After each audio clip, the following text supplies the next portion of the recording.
Katanya Rumi, cinta menjadikan sesuatu tampak menawan. Namun yang tampak menawan tak selalu menyebabkan jatuh cinta.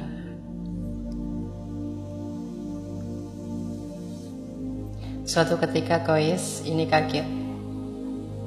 Tiba-tiba ada anjing dari kampungnya Laila sekonyong-konyong berjalan lewat depannya Kois. Kois mengikutinya karena dia pengen segera ketemu Laila. Jangan-jangan ini bisa mempertemukan aku dengan Laila. Di tengah perjalanan, Kois melewati sekelompok orang kampung sedang sholat. Mungkin anjingnya lewat masjid, tapi Kois tidak lihat mereka karena Kois sedang konsentrasi mengejar anjingnya. Setelah Kois pulang, orang tadi yang sholat marah-marah pada Kois. Wahai Kois, tadi engkau melewati kami saat sedang sholat. Kenapa kau tidak ikut sholat dengan kami? Kok kamu tidak lihat kita sedang sholat? Kok kamu lewati saja? Katanya Kois, demi Allah, saat kalian sedang sholat berjamaah, aku sama sekali tidak melihat kalian. Kenapa? Hatinya hanya fokus pada anjing dan yang dia cintai Laila. Siapa tahu anjingnya bisa mempertemukan dengan Laila. Bila kalian benar-benar cinta pada Allah, sebagaimana diriku cinta pada Laila, pasti kalian tidak melihat aku.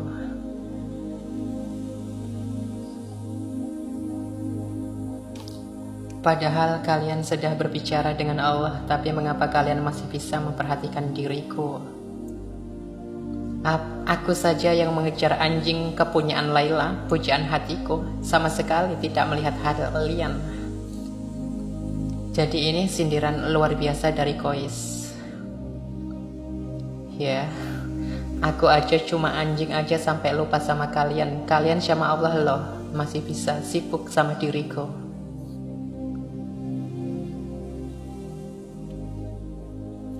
Itu sindirannya Kois pada orang-orang.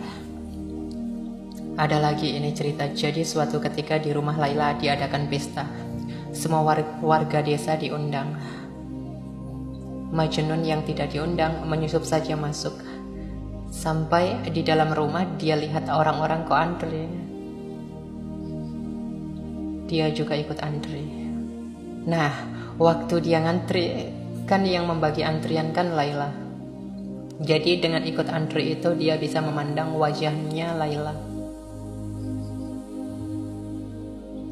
Waktu pas dia dapat antrian, Laila ini tidak ngasih makanan ke Kois, tapi malah piring yang untuk Kois dibanting sampai pecah. Loh, keluarganya Laila senang. Alhamdulillah Laila sudah sadar sekarang. Orang-orang senang semua. Tapi ada orang yang lihat ini, Kois kok nggak sadar-sadar, kok kamu ikut-ikutan senang. Terus ditanya sama orang itu, Kois kok kamu nggak malah tersenyum? Kamu kan habis dipermalukan di depan semua warga desa. Kenapa mukamu masih tersenyum? Kois malah heran, loh kapan saya dipermalukan? Tadi waktu Laila mecahin piringmu. Kois jawab, oh ndak begitu, kamu salah paham. Laila itu memecahkan piringku, tujuannya hanya satu, agar aku ikut antrian lagi. Kalau aku ikut antrian lagi, aku bisa ketemu lagi, kita bisa berlama-lama saling memandang. Sehingga rindunya bisa terobati, jadi rahasianya di situ.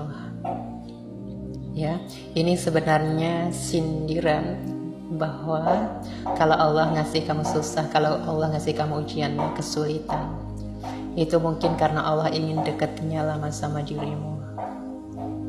Kalau doamu lama tidak dikabul-kabulkan, mungkin Allah suka rindu mendengarkan suaramu terus. Jadi jangan salah paham dulu. Makanya cintailah Allah, dekatilah Allah dengan rasa cinta, maka kamu gak akan kecewa, gak akan mengeluh, gak akan putus asa, karena banyak rahasia di balik itu. Nah, itu rahasia cinta ilahi. Kayak Laila yang banting piringnya Kois, itu kalau dilihat biasa saja kelihatannya, oh ini tega sekali ya sama Kois. Tapi Kois yang ngerti rahasianya malah tertawa. Orang kampung yang gak tahu dia sorak-sorak, dikira Laila sudah sadar, padahal enggak. Oke. Terus Suatu ketika Majnun ini sakit sama teman-temannya, dibawa ke tabib. Katanya tabib, oh ini sakitnya parah, harus dibedah karena ada yang infeksi, ada darah yang harus dikeluarkan. Tapi Majnun menolak, jangan, saya tidak mau dibedah. Tabibnya bingung, loh kok kamu takut? Selama ini kan kamu keluar masuk hutan sendiri. Macan tidak takut, apalagi binatang buas tidak takut. Lah kok kamu dibedah aja takut? Katanya Majnun, bukan dibedahnya yang saya takut. Lah kamu takutnya apa? Aku takutnya pisaunya menyakiti Laila. Ya tabibnya heran, lah menyakiti dari jalur mana? Orang yang dibedahkan badanmu. Katanya Majnun, loh justru itu, Laila itu ada di setiap bagian tubuhku, dia ada di aliran darahku.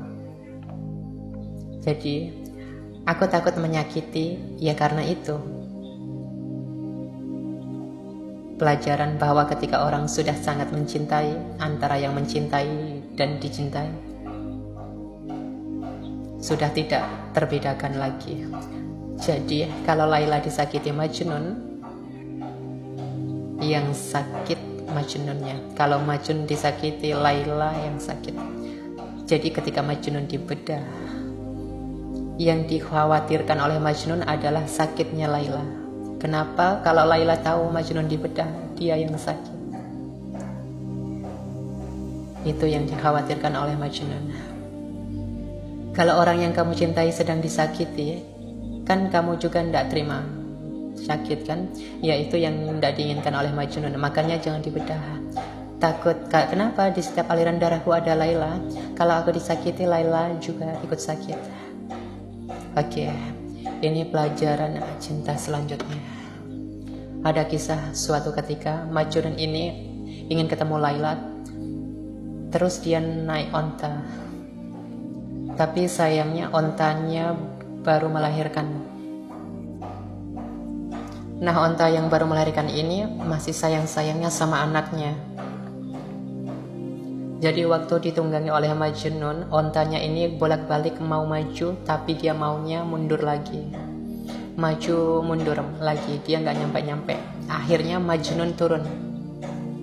Katanya Majnun, sudahlah saatnya kita berpisah. Cintamu dan cintaku sudah tidak sejalan. Iya, lah ya kan ontanya mencintai anaknya, dia mencintai Laila, jadi nggak sejalan. Karena menunggangi kamu selama ini aku berjalan di tempat, kadang maju, kadang mundur. Perjalanan beberapa hari memakan waktu 60 tahun, maksudnya lama sekali. Aku ndak akan menunggangi kamu lagi. Majnun terus turun, terus lari, tapi terus jatuh dia, kakinya patah. Tapi dia nggak putus asa ceritanya. Kakinya patah, dia ikat sendiri, terus dia menggelindingkan badannya. Nggak bisa jalan kan posisinya, merangkak juga nggak bisa, wong kakinya sakit. Ya sudah muter aja, gelundung gitu dengan badannya. Lah ini pelajarannya adalah kalau engkau masih terikat oleh dunia, oleh banyak hal di luar dirimu, kayak onta tadi yang masih kamu tunggangi, kamu tidak akan nyampe-nyampe pada yang kamu cintai. Kalau masih sangat banyak beban yang harus kamu bawa, kamu tidak akan sampai-sampai. Tinggalkan semua bebanmu, berjalanlah, berlarilah, menggelindinglah menuju yang engkau cintai.